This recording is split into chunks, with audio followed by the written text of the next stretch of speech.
What's up? This is Ehsani. What's up? This is Aleali May. Hey, it's Vashtie. Check out some exclusive content from the Women of Jordan.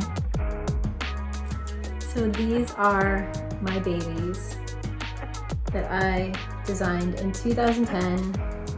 In designing my Jordan, I wanted to make other young women proud for that opportunity, because for me at that time, being the first woman to design a Jordan, I felt like it wasn't just something for me at all. It felt like it was something for women all over. I wanted it to be classic. I wanted it to last the test of time. I wanted it to be something that you could wear in 2010 or wear in 2050. What I love about the Aleali and Melody collaborations is that their designs are completely who they are and represents their style and their vision and their voice. So here I have a pair of Vashtie's AJ2, and this really inspired me because this is the first woman to ever have her own Jordan. You know, just picking it up and knowing that a woman made it was crazy for the Jordan brand, because we've never had anything like this before. On a classic silhouette as well, a Jordan 2. It's been so much of a blessing to have my own Jordan. What I really wanted to do is capitalize on the 90s Los Angeles South Central style, which you see a lot in a lot of 90s hip hop LA groups. Talking with all my friends, we wanted a different shoe.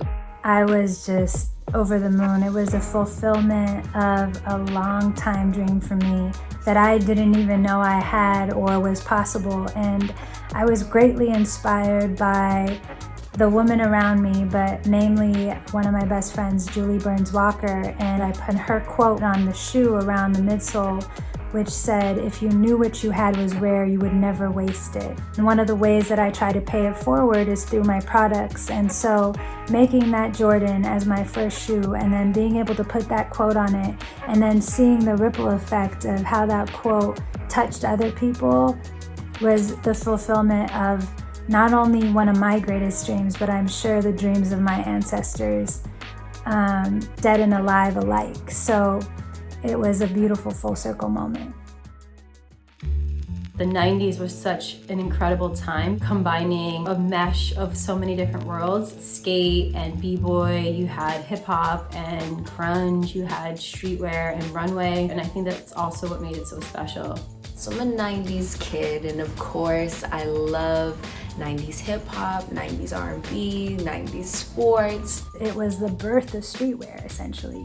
And MJ was at the forefront of that. It really set up the blueprint for my sense of style. It was the introduction of everything cool. Because the 90s was so diverse and there were so many different cool movements happening, it's sort of endless when it comes to inspiration. Every day I live what a 90s kid naturally does, really mixing it up.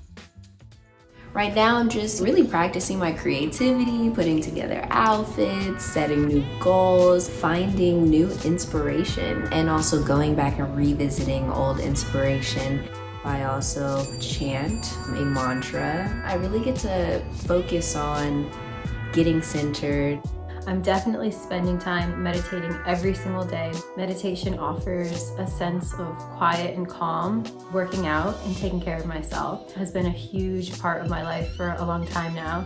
The way that I'm working out indoors is jumping rope, which is really great for your heart. Seeing progress is something that I enjoy, but also being able to compete with myself. I've been working on my basketball skills. All these apps have been teaching me ball handling skills, which is really cool. And now I can even dribble the ball between my legs. I still look a little bit suspect doing it, but I'm getting better every day. I think that mental fitness is just as important as physical fitness. Prayer and meditation practice morning and night. It just allows me to make sure that I'm not allowing anything like fear or my ego to interfere with any of the work that I'm doing that day.